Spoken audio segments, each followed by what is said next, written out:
And we're back for another 10-point podcast movie news where we don't go on strike because we're not cunts, even though we're underpaid and our working conditions are pretty shit. But still, that's pretty much my all my news is just going to be me ranting at people going on strike, by the way. Right. So Andrew doesn't speak for us all, by the way. all right, come on. I don't have an opinion. I opt out of having an opinion. Like, look at the Scottish schools. You've had to have the kids off school, Chris. Did one of you have to look after the kids? Well, Nicola stays at home anyway.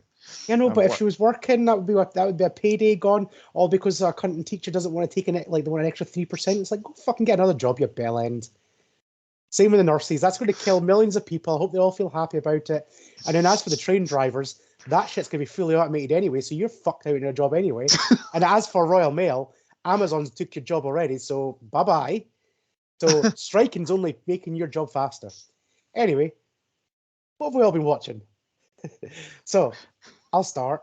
As some of you may know, I sound a little bit different. I've had Superman flu. This is what happens when you've avoided coronavirus and flu for the last 4 years. You develop Superman flu. So, finally recovering from that. So, you think I've been watching a lot of telly, but I've been sleeping a lot. Ah, okay.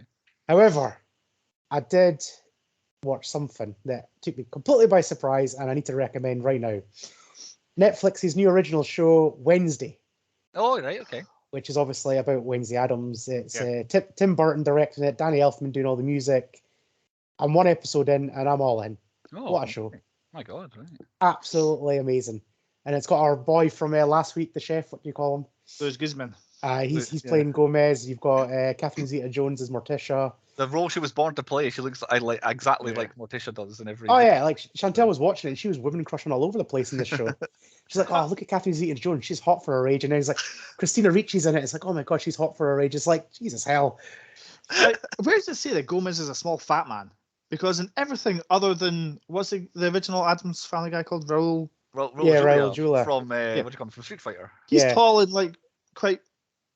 That was them making a movie out of it, so they cast a movie star to be Gomez, I guess. But yeah, every other one's he's just like a little Mexican guy, I guess, or a little Hispanic guy. But yeah, I'm all in. My only criticism is Pugsley's a little bit skinny. He needs to be a bit fatter. Right. Yeah. I don't know who's playing Pugsley. I don't know. Some young kid I've never. There's quite a lot of new people. I don't even know who the Wednesday person is. She's Jenny Ortega. I remember that, or Jenna Ortega, or something like that. Because there's arrangement all over Facebook. Right, but she's absolutely amazing in it. So that's a proper. Go watch that. Highly recommend. Pretty much go recommend that. And then other than that, it's been Apple TV. So I was going to watch Spirited because that came out. However, I've been feeling under the weather, and I wanted to give Ryan Reynolds my full attention. That's fair. That's fair. So I need to be fully in the mindset to watch Ryan Reynolds and Will Ferrell. So it's day one of me being fully 100%. I'm going to get them guys to cheer me up even more, because there's no way that could be bad. However, the other Apple TV show that's recently came back, which needs a shout out, Mythic Quest. Oh, right, yeah. I haven't seen all season 1 yet. Starring our Ryan Reynolds' best friend, Rob McElhenney. Ryan's friend, Rob. On the Wrexham documentary. Absolutely amazing show, and season 3 is just getting stronger and stronger, so that's a thumbs up. And while we're on this subject, and I don't do this very often, I've got sports news, which relates to Apple. Mm-hmm. So we all know Man United have had a bit of issues. They've lost their Ronaldo. No. They haven't lost it. That's a blessing. Yeah. And then they're obviously losing their other big American owners, and the number one runners apparently is Apple. Really? Apple are looking like they're going to buy Man United for, is it $8 billion? Something daft like that. It's them or basically Dubai. They seem to be the people who are mainly interested, either the city of Dubai or the country of Dubai. Wasn't there some guy who's like the richest guy in Britain interested? Jim Ratcliffe. Jim Ratcliffe grew up a Manchester United fan, and I think he's looking at buying a French football team instead. But he's still in the running. But yeah, Super. Apple, like Andy says, Apple are the one that's the big rumor today. Yeah. I don't anticipate Apple will buy them, but they're I don't know. They've seen the success of Wrexham and Disney. Maybe. Let's face it, Disney have basically bought Wrexham. yeah. So I reckon Apple are going to go, right, we could go one better. Let's make Man United. Let's get them out of relegation again. So that's what I've watched. What have you been watching, Chris? To be honest, apart from the World Cup, I haven't watched anything. Can I also second that same motion? With me having probably I'm maybe 2 or 3 days ahead of Andy here in my illness, I've probably watched an average of 3 football games a day since the World Cup started. So yeah, I've watched nothing except football. Yeah. Oh, there we go. So recommend football. Yeah. Yeah. Well, actually, I wouldn't. Most of the games are terrible. But yeah, I literally, I don't think I have watched a TV show or film since the World Cup kicked off. I watched basically what I can conclude is you guys hate LGBTQ plus communities, and you've alienated their entire fan base here. Yeah, we didn't take a stand, unfortunately. You went full in watching the World Cup. Yep, exactly. I just like watching football. I'm not agreeing with Qatar. I hope they get should not watch it every game. I support everybody that pays us. So yeah, I'm not just paying us. Why are you supporting anybody? Currently, Qatar's not paying me, so if they start doing, I might support them. But other than that, I'm supporting everybody. That's just the type of guy I am. I very much enjoyed Qatar taking an absolute pasting in the first game, which I mean, they only lost by 2 goals, but they were horrific. So I did enjoy that. I'm rooting for the underdogs. I like an underdog story. Yeah. Right. Let's get on before we start talking about football. Yes. Let's talk about some movie TV news. Right. I'll start because I've got a couple of bangers that like going together, and I'll probably take all of Chris's news. Probably. So let's start off. We did kind of semi-report a couple of weeks ago that Pirates of the Caribbean, Margot Robbie, was coming out. That's now not coming out. No, that is now shit canned. It's been shelved. And within a day of that being shelved officially, Johnny Depp's going to be filming Pirates of the Caribbean starting next month. Oh, really? He's officially coming back.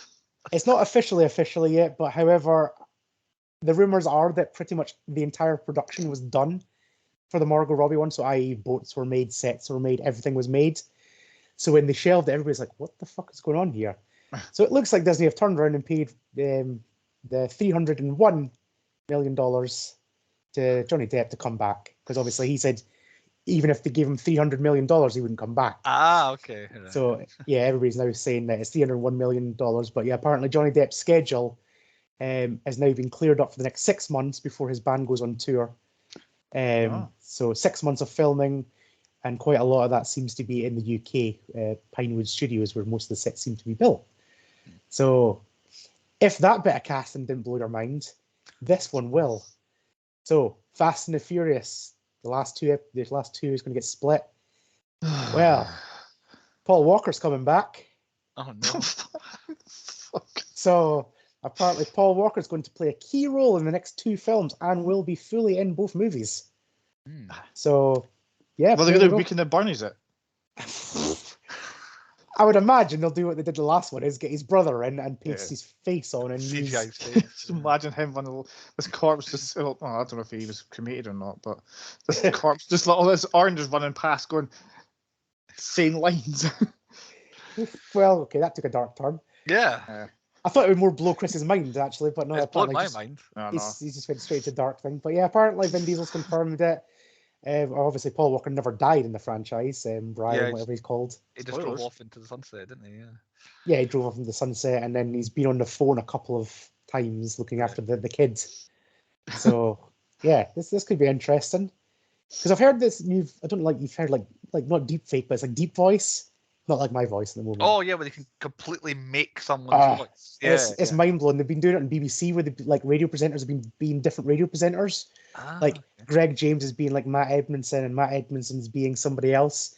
Right. And other than their the rhythm they talk, you would never know. Like it sounds exactly like the person. So I'd imagine if Paul Walker's brother sounds a bit like Paul Walker, they can nail this. I guess the highest profile example would be like Val Kilmer.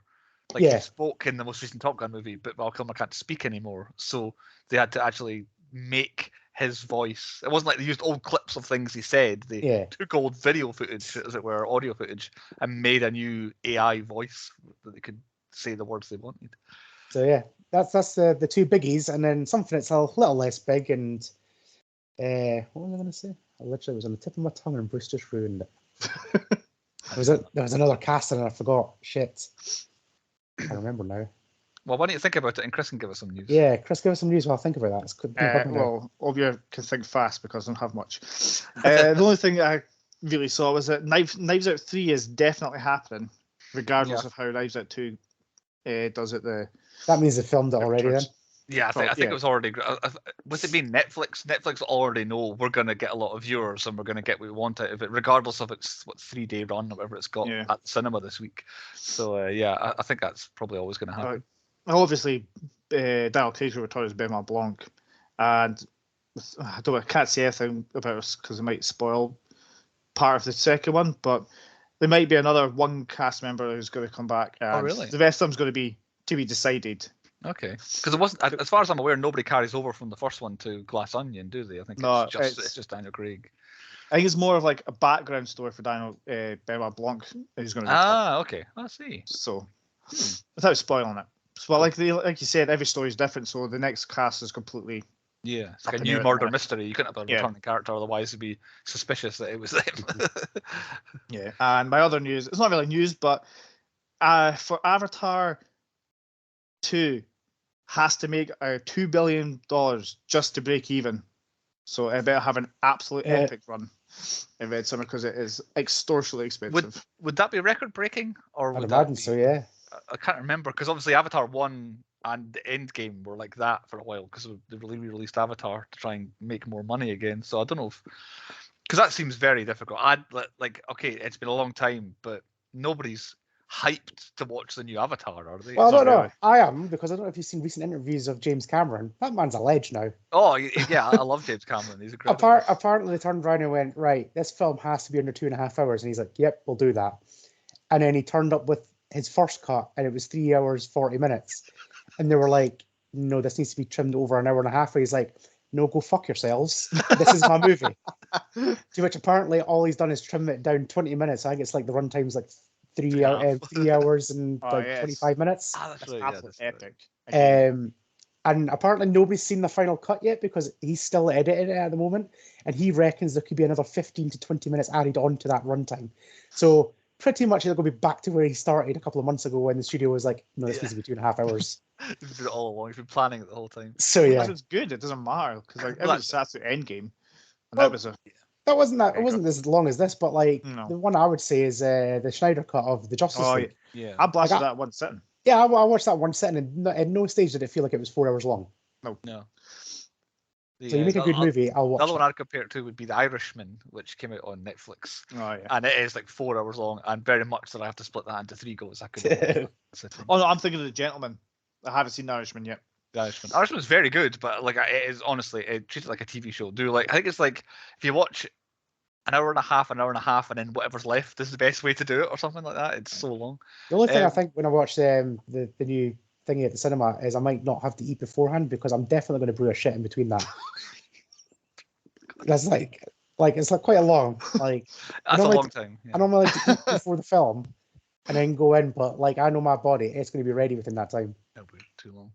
It has to be good for James Cameron's sanity because famous director, some would argue very good director, basically given up 13 years of directing films to go make Avatar. So it's going to be good because like you don't just commit that much for an absolute disaster. But yeah, he's going to make it as good as possible. And he's already got, is it 2 more after it that are happening? Definitely 2 more, yeah. Yeah. So yeah, I imagine it'll be a success. But I don't feel like we're not dying for it to come out. We're not like, yes, the new Avatar's here. It's just. But the last one was the same. We didn't know what it was, and it came out, and it was massive. And I can't even really remember why. We didn't say it was. It's probably a good thing that there's such a big gap because if it was just like the Harry Potter films, it's like one after another. They tailed off. Year. Yeah. Lord of the Rings is tailed off. The Hobbits is definitely tailed off. Lord of the Rings is not so much. I feel like the last Lord of the Rings, everyone was like, "Yes, here we go. This is the final bit." But the Hobbits, no. When I was like, "Yes, I can't wait to Return of the King," and then I got to that fucking Shelob bit. I was like, "Fucking hang me now!" Yeah, it's so fucking long. Anytime it's on or someone's watching it, I always feel like the spider stuff was supposed to have happened films earlier. Like it's getting to the end of the film, proper stuff's happening, important things. Yep. And there's Frodo still battering this spider in a corridor somewhere. It's like get to the end of the film. Anything else, Chris? No, that's like I said, I've not been paying much attention to the news. Right, well, I've got a few more bits to pad this news section out. So the other one I forgot about recasting was they're going to de-age Harrison Ford in the new Indiana Jones film. Are they de-aging him? Apparently, it's only for a 5-minute segment, and they're using the same jobbers that did Luke Skywalker. Right. The people who came in because it was really bad. No, it was wrong. When Luke Skywalker was bad, they hired someone off YouTube. Yes. I'm hoping it's the YouTube people. Because, because that's now in the final cut. But yeah, the first one was like, oh, that's a bit sketchy. Worrying, I'm hoping it's a Boba Fett. Is it Boba Fett? It was Boba Fett. Luke looked all right. That's right. Yeah. The Mando one looked a bit shit. Yeah. So yeah, I'm hoping it's the Boba Fett team that can de-age Harrison Ford. But yeah, apparently there's a 5-minute segment that's going to take it back to the Raiders of the Lost Ark, Harrison Ford. Oh. And then it'll fast forward to him being old. I imagine it's probably going to tie in younger characters that have do the things in the film. And probably trying to gloss over that crystal skull as much as you can possibly do. Turns out that was a parallel universe. That didn't happen. That was just him like in a coma or something like that after a big fall. Was it is it Dynasty where the guy wakes up in the shower? Oh, that's such a bad dream. Dallas. That's what's going to happen. Yeah, it was Dallas. Yeah, they killed off. Sorry, Dallas. Yeah. And then it looks like Amazon's been listening to our podcast because obviously every single podcast we say that cinema's dying, it's fucked, they're screwing themselves over. Well, Amazon has heard all of the things that we've been saying and decided to pump in £1 billion next year into cinema-only releases. So they're going to be doing films and they're going to pump £1 billion into the cinemas. Kind of what Netflix are doing, I would imagine, with Glass Onion, where they're going to make a film and it's going to go to cinema and then Amazon will get it afterwards. Yeah. But I saw, was it at one stage earlier? We're late November now. I think it was maybe last week or the week before. There were something like 8 films that you could watch at home that had come out since August in the cinema. Yeah. And there's another direction that the cinemas are knackered now. It's like you could go and watch. There was one really big one that had just come out, and it was the Julia Roberts, George Clooney thing. They made a whole bunch of money. The rom-com. It's like who's got a cinema to watch a rom-com now anyway? And now you can watch it at home, and it's like it came out 6 weeks ago or something. Black Adam's now available in American streaming services. There you go. Already. Yeah. And it's still like you still go down to our local cinema and watch it now, but Americans can now stream it straight away. It was the same with Thor 4. I can't, it was a bit shit, but it came out like a couple of weeks after. Well, the day after you went and seen it in the cinema. Exactly, yeah. And like we said last week, we're guaranteeing Black Panther will be on Disney Plus by Christmas, or at least on Christmas. Well, remember I slagged Black Panther off pretty heavily last week. You did, yeah. Right, well, our millions and millions of fans, not one of them complained, right?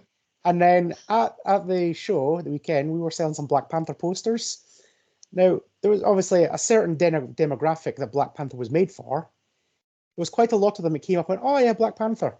That film was shit, wasn't it? And I was like, yeah. And they were like, yeah, just missed Chadwick Boseman. I don't know what they were making. It was such a shit film. And it was like the demographic that absolutely love Black Panther 1 are now slagging it off. The only place I'm seeing good reviews is online. Where people are still trying to defend it. But anybody I've talked to in person, all say shit. I remember, like I said, the first one was bang average when I watched it, and this one wasn't as good as the first one. So that's kind of where I rate it. So yeah, still shit. Right, what can we go watch at the cinema then, Bruce? There's one bit of news. We don't often go the downer here, but I'm surprised I actually didn't hear from either of you. But poor Jason David Frank passed in one of our latest jinxies that we do a film. Would you kill people off or make their careers?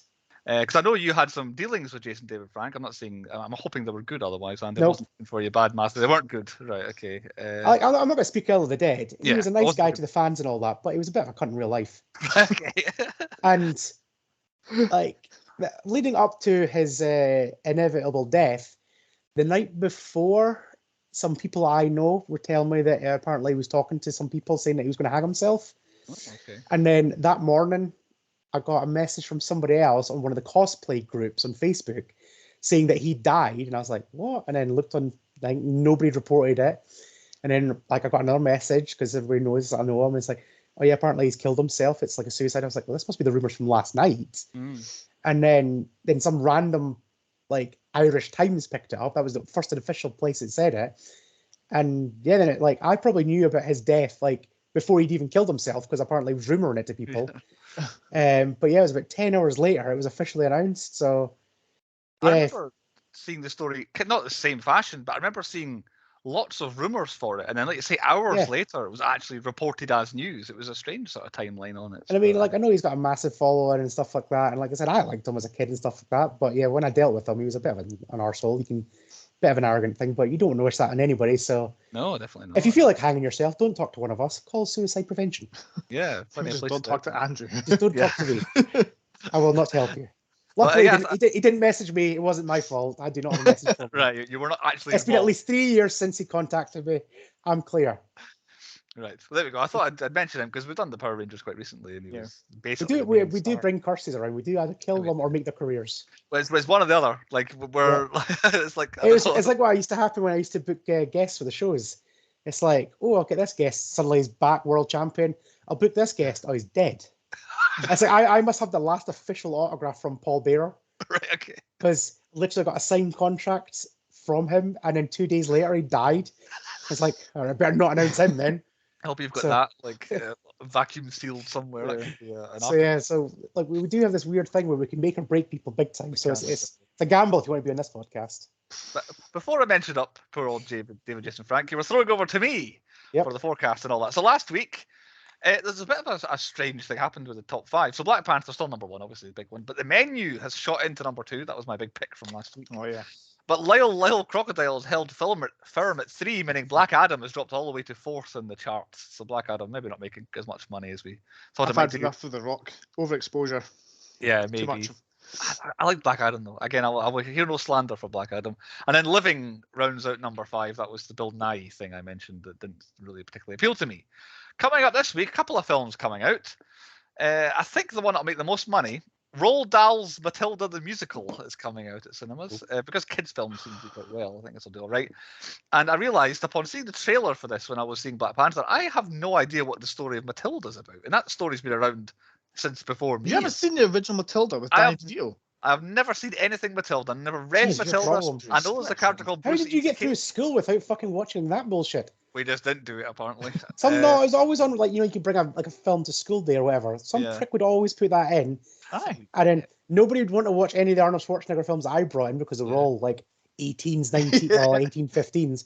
So some prick would always bring in the Matilda DVD, and it's like, that's what we'd end up having to fucking watch. She got away with Titanic once because they hadn't seen it. A bit of titty came on and somebody stood in front of the TV. Well, yes, back to Matilda. Sorry, Bruce. Yeah, there's about 20 different versions of Matilda, and I've not seen a single one of them or read the book. So, yeah, this is the newest version, and they're singing in it. There you go. I would definitely not watch this version. Watch the Danny DeVito version. There you go. And then the second film's coming out this week. She Said. This one will probably be quite good, but maybe not successful. Carey Mulligan and Zoe Kazan play the 2 New York Times reporters who broke the stories of sexual assault in Hollywood that started the Me Too movement and all the Harvey Weinstein stuff. So there's a film coming out about that. It'll be controversial, probably. It'll be newsworthy. It'll be something controversial. Yeah, you always do, Andy. I can't stop you. Right. Just right. I'm not saying it's probably mostly the pandemic. However, ever since the Me Too movement, have you noticed films are a little bit shitter nowadays? Yeah, I guess they are. I don't. I'm not saying that it's linked. There is a correlation there. But 1995, that was prime. I reckon prime Me Too movement. Like, I don't think it was. And that was some of the best films in cinematic history, right there. I think your timeline's off there. But yes, films definitely used to be better than they are. I would agree with that part. Because not original thought in Hollywood just now. That's it. Yeah, nothing good new comes out. It's all. It's also because they can't say controversial stuff like we say in this podcast on a daily basis. You say, yes. And then that's it for cinemas. So I couldn't find anything else coming out in the cinemas. Again, as I usually say at this point, they're clearing out for Christmas and they're clearing out for Avatar. They're the older things really on the horizon. At home, though, the Willow series is coming to Disney Plus. I have no idea if it's going to be horrific or half decent, but I doubt it's going to be good. With your main man, I forgot what his name is, who played Willow. Warwick Davis. Warwick Davis. Yeah, he's back being Willow, but I don't think it's going to be necessarily about him. But that starts on Disney Plus. And Netflix, The Wonder. Florence Pugh, who's in absolutely everything at the moment. A psychological thriller set in 1860s Ireland. It's like, you had me, but then you lost me with that. So, yeah, there's that. That's Netflix. She's in it, so people will be talking about it. But I doubt it's going to be spectacularly good either. And that's about it. Apple Plus, I couldn't find anything, but Andy's been bragging about Apple Plus and saying how good it is. So there's probably something over there to watch. He's getting some backhanders here. That's... I think so, yeah. I got the Amazon money a couple of weeks ago. He's got the right, Bruce, you know that Amazon, what are they called? What, Freevee on Amazon Prime? They got fucking Neighbours. Yeah, I know. Right. Yeah, they did. Yeah. What the fuck? I'd never heard of this bullshit until you started pulling off in the backhanders in this podcast. That's what I watched. What was the last film we did? The one before Gremlins, whatever it was. Yeah. I can't remember what it was now. I watched it there as well. Oh, was it not Waiting? Waiting. Yeah, it was my pick. Yeah, I watched Waiting and Freebie. Yeah. Again, I just found it randomly there as well. So yeah, they've brought Neighbours back from the dead like a month after it ended or whatever it was. Yeah. I don't know how long it's been. Like, how shit would it be if you're like, I don't know, can't even remember old Neighbours characters, but you're like, I don't know, what's the guy called? What was he? Phil Mitchell's last EastEnders. Harold there. Yeah. I think he's dead. Well, whatever. You imagine like how many just like sitting there, it's like, right, fucking hell, I've been working here for 45 years now. I've got to move house now. So he up and moves, and then a month later it's like, fuck, the show's back. Shit, I've got to move again. The opinion I had it was like they have wrapped everything up in a neat little bow, had every superstar ever back and finished storylines. It's like, where do you it's back? Where do you go now? You just had the best thing ever with all the biggest stars. It's just going to be normal again after that. It's already been mentioned. You have to Dallas it. Yeah. Someone's going to have to wake up and dream it. Or the MCU it and just make a whole bunch of new characters no one cares about to try and piece it together until everyone cares again. Or on some sad news, you could bring in some old cast back because they've probably forgotten that they were originally in it, i.e. Chris Hemsworth. Right, yeah. Fucking hell. So, if you do have Alzheimer's, go to the Alzheimer's awareness. Hopefully you get better soon, Chris Hemsworth. Yes, I hope he does get better. Well, I don't think he's savage when you're ill. He's not unwell now. No, I think he knows it's coming and he's trying to get his brain sorted.